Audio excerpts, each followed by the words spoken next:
तो अभी आपको हमने केदार भंडारी के पिताजी से मिलवाया था, जिनका कहना था कि उनका 19 साल का लड़का अभी तक गायब है, क्योंकि अंकिता भंडारी की तरह सेम ये केस भी है, अभी तक उसको इंसाफ नहीं मिल पाया। अब उन लोगों से मिलाते हैं जिन्होंने ये शुरुआत में केस उठाया और पूरा प्रकरण क्या है इनसे ही समझेंगे, क्योंकि अंकिता माफ कीजिएगा केदार के पिताजी से हम वो सवाल नहीं पूछ पाए और ना ही वो इतना बता पाए, क्योंकि वो खुद इतने डिप्रेशन में थे। सुजाता पॉल जी हमारे साथ में और त्रिपाठी जी भी, उनके जो वकील है वो भी हमारे साथ में। मैडम, कहाँ से आपको पता चला ये केदार जी के बारे में, केदार भंडारी जो गायब हो गया, और क्या कुछ है पूरा प्रकरण? देखिए, ये खबर जो है वो पंकज छेत्री जी के माध्यम से मुझे पता चला और उसके बाद मैंने पिता से बात करी, भाई से बात करी और उसके बाद आपने देखा होगा फेसबुक लाइव भी किया। और जब पूरी बात समझ में आई एक्सक्यूज मी, तो इतना दुख हुआ कि हमारे राज्य में आखिर क्या हो रहा है। एक आपको याद होगा रणवीर सिंह एनकाउंटर हुआ था, तो रणवीर और पुलिस के बीच की घटना थी। आज फिर से एक घटना बाबा केदार की धरती पर, केदार भंडारी, देखिए नाम में केदार भी और भंडारी भी, केदार भंडारी और पुलिस के बीच की ये घटना है, क्योंकि इसमें साफ है कि इलीगल डिटेंशन है। क्योंकि 18 अगस्त को ये बच्चा 19 साल का निकला था, कोट द्वार गया था अग्निवीर बनने के लिए। वहां से वापस आते वक्त ऋषिकेश में एक दिन रुका, थका हुआ था और वहां पर इसको चोर बनाकर रख डाला।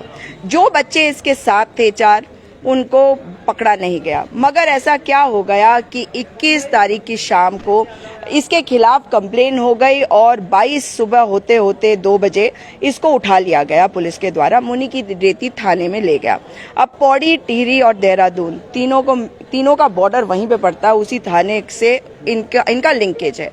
तो मुनि की रेती से इस बच्चे को लक्ष्मण झूले थाने ये कहा जा रहा है कि भेजा गया। हमें कुछ नहीं पता कि क्या असलियत है, जो पुलिस कह रही है मैं सिर्फ वही तथ्य आपको बता रही हूँ। लेकिन बच्चे के साथ जो दोस्त था उसने पिता को सुबह बताया 22 तारीख को कि पुलिस उठा के ले गई। ये फोन करते रहे, फोन बंद रहा। शाम को एक फोन कॉल आता है 7:30 बजे पुलिस का, और संतोष कुंवर बताता है कि आपका बेटा कूदकर गंगा में डूब गया। ये बताता है, ये नहीं बताता कि उसको पकड़ लिया था, उसको इलीगली डिटेन किया था, कैसे बताते। तो ये जो पूरा का पूरा प्रकरण है एक्सक्यूज मी, इसमें साफ हो गया है एसएसपी के स्टेटमेंट से कि परमार्थ निकेतन की कोई मौखिक कंप्लेंट थी या कोई फोन पे कंप्लेंट थी जिसके आधार पर इन्होंने इस बच्चे को उठाया। वो 4 बच्चों को नहीं उठाया, अगर गए तो 5 गए होंगे। लिंक क्या है इनका? परमार्थ निकेतन का आपने नाम लिया है और इसका जो केदार भंडारी है, लिंक क्या है आपस में? वो तो बेचारा सीधा साधा 19 साल का लड़का भर्ती देना आया था। वो घूमने निकला था और पुलिस का कहना है कि उसने वहां से चोरी करी थी। अच्छा। मगर साथ में ये भी बता दूं कि मुनि की रेती चौकी ने पैसे जो लौटाए हैं पिता को, वो पैसे कहीं ज्यादा है उससे और बहुत अच्छे नोटों को वापस लौटाया है। और जो पैकेट अब पुलिस दिखा रही है कि ये चोरी आपके बच्चे ने करी है, वो चोरी का सामान जो है उसमें सड़े गले नोट और कुछ कॉइन्स है। साथ में आपको ये भी बता दूं कि पुलिस ने, मुनि की रेती पुलिस ने न केवल उस बच्चे के पैसे वापस लौटाए थे, परंतु साथ में उसका फोन भी लौटाया था। एविडेंस है ना। उसके बाद पुलिस तो प्रभाव में काम करती है। अरे आपने देखा नहीं परमार्थ निकेतन वालों के रिश्ते कहाँ कहाँ होते हैं, तो उनके दबाव में काम नहीं करेगी।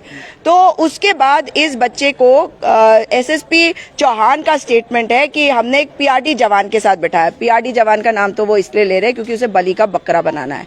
और फिर कहते हैं कि सारे सीसीटीवी में आ गया कि बच्चा जो है वो आगे दौड़ रहा है ये लड़का और पीछे सारी पुलिस दौड़ रही है। तो मुझे बताइए विजय जी, अगर पीआरडी जवान बैठा हुआ था तो सिर्फ पीआरडी जवान दौड़ते हुए पहले नजर आता, उसके बाद पुलिस अगर नजर भी आती, तो इसका क्या मतलब हो रहा है कि इसका मतलब है कि पूरी पुलिस उसे टॉर्चर कर रही थी। वो अगर इनकी बात मान ले, सीसीटीवी फुटेज दिखाई है उन्होंने, ये वो कुछ दिखा रहे हैं और कह रहे हैं। ये स्टेटमेंट मैंने देखा है चौहान जी का, और इस स्टेटमेंट को उन्होंने पोस्ट किया ट्विटर पे, फेसबुक पे। और ट्विटर पे क्या लिखते हैं कि इस विषय में कोई भ्रामक खबर ना फैलाए वरना कार्रवाई करी जाएगी। करो ना कार्रवाई, मामले को तो आप लोगों ने छुपाया था।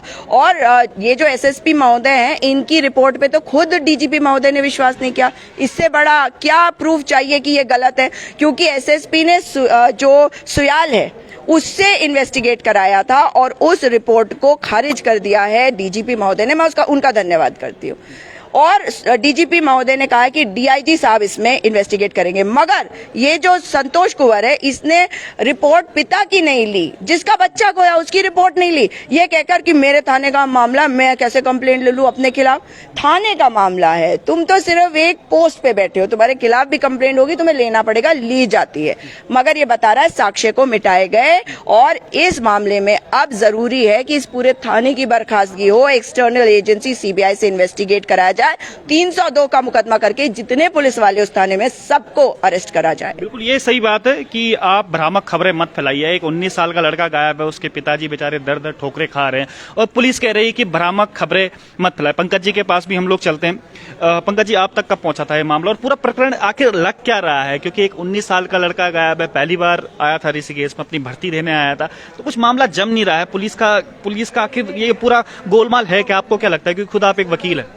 ये एक हफ्ते पहले ये मामला मेरे पास आया। इनके दूर के रिश्तेदार हैं, उन्होंने बोला कि इस तरीके से हमारे एक रिश्तेदार है, उनका बेटा गायब हो गया है और पुलिस इस पे कहानी बना रही है। फिर मैंने इनसे संपर्क करा तो इन्होंने मुझे सारे दस्तावेज जो इनके पास थे वो इन्होंने भेजे मुझे, और फिर मैंने इस मामले को तफ्तीश से जब देखा तो मुझे इसमें जो प्रथम दृष्टया लगता है कि ये पुलिस की एक बहुत अच्छी स्क्रिप्ट बनाई हुई है।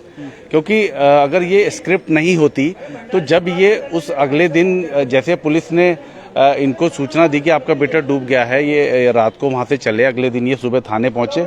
जब थाने पहुँचे तो इनको ना ही कंप्लेंट की कॉपी दी गई कि किसने शिकायत करी थी, ना एफआईआर दी गई, ना इनको बताया गया कि हमने क्या सर्च ऑपरेशन करा, ना इनको ये बताया गया कि आप ठहरिए यहाँ पर, उसकी हम बॉडी ढूंढ रहे हैं, उसकी बॉडी रिकवर हो जाएगी तो आपको देते हैं।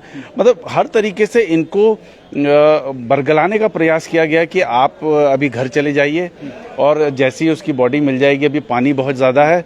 जैसे सेम अंकिता भंडारी की तरह मेरे को केस लग रहा है। एक पिताजी, लाचार पिताजी, और दर दर भटक रहे हैं, पटवारी कभी यहाँ भेज रहा है, कभी इस थाने में, कभी उस थाने में। अगर सोशल मीडिया पे आवाज नहीं उठती, आप लोग आवाज नहीं उठाते, आम जनमानस अगर सड़कों पर नहीं आता, हो सकता था कि अंकिता भंडारी की भी आत्महत्या बता दी जाती है, उसकी बॉडी कभी मिलती नहीं। सेम इसी प्रकार का मामला मेरे को लग रहा है, सेम उसी थाने का। देखिए, ये मैं कहना चाहूँगा इस बारे में भी, ये जैसा सुजाता मैम ने बताया, ये उसी प्रकार का मामला तो है, पर वो मामले से कहीं ज़्यादा गंभीर है। क्योंकि उसमें आरोपी पुलकित आर्य और उसका आर्य परिवार था, और जिन्होंने ये इस मामले को शह दिया, और पुलकित आर्य और उसके दोस्तों ने मिलकर अंकिता की हत्या करी। इस मामले में जो है हत्या का आरोप सीधे सीधे उत्तराखंड पुलिस, बॉडी पुलिस पे लग रहा है। अगर इस प्रकार अगर पुलिस पे अगर हत्या का मामला, पुलिस पे अगर आरोप लग रहा है तो ये गंभीर आरोप है। क्योंकि जब भी आप देखेंगे कोई भी समाज में कृत्य होता है, कोई समाज में किसी प्रकार की कोई भी अपराध होता है, तो सबसे पहले लोग यही कहते हैं कि पुलिस में हम कंप्लेंट लिखाएंगे, या पुलिस तुम्हें देख लेगी, या हम कानून की शरण लेंगे। अब जब पुलिस ही कानून अपने हाथ में लेकर इस प्रकार की इलीगल डिटेंशन में लेकर उसको मर्डर करती है, ये मर्डर का मामला है और उसकी साक्ष्य मिटाने का मामला है। उसकी बॉडी कहाँ है, उसका शव कहाँ है? उसका शव पुलिस ने इतनी यातनाएं दी हैं, उसके बाद उसको इस यातनाओं के दौरान उसकी मृत्यु हो गई है। उस मृत्यु को छुपाने के लिए पुलिस ने ये पूरी कहानी बनाई है और उसके शव को कहीं दबा दिया गया है।